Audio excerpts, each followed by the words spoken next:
Méditation du 7 novembre. L'autre miracle. Lorsqu'il eut cessé de parler, il dit à Simon, « Avance en eau profonde et jetez vos filets pour pêcher. » Simon lui répondit, « Maître, nous avons travaillé toute la nuit sans rien prendre, mais sur ta parole, je jetterai les filets. » Luc 5, versets 4 et 5. Une des choses surprenantes du récit du texte pour aujourd'hui est que c'est à Simon-Pierre que le Seigneur Jésus demanda de jeter le filet dans des eaux plus profondes. Un prédicateur qui disait à un vieux pêcheur comment pêcher. Simon-Pierre savait par expérience que le meilleur moment pour pêcher n'était pas le jour mais la nuit, quand les poissons ne peuvent pas percevoir le filet. Cependant, ils avaient déjà essayé de pêcher toute la nuit précédente sans succès. Pourtant, Simon obéit à l'ordre du Seigneur. « Sur ta parole, je jetterai les filets, dit-il. » Que se passa-t-il alors? L'Écriture dit qu'ils prirent une grande quantité de poissons et leurs filets se rompaient. Verset 6. Et de plus, la barque s'enfonçait. Alors ils durent demander de l'aide aux pêcheurs qui se trouvaient dans une autre barque.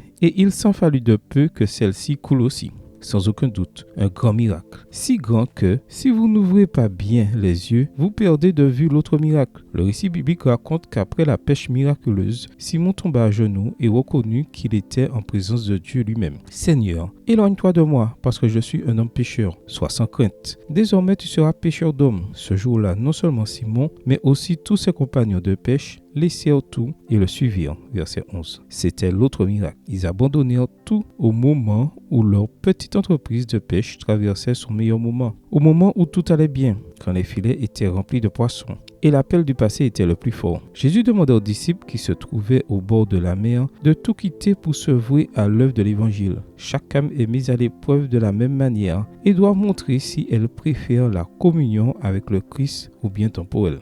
Extrait du livre Jésus-Christ, chapitre 28, page 232, livre écrit par Ellen G. White. Comme c'est intéressant, Jésus appelle certains dans leur richesse, d'autres dans leur pauvreté, mais le défi pour tous est le même. Qui prendra la première place de notre cœur? Les biens temporels ou la communion avec le Christ? L'autre miracle peut nous arriver, à vous et à moi, si, sur sa parole, nous jetons aujourd'hui le filet.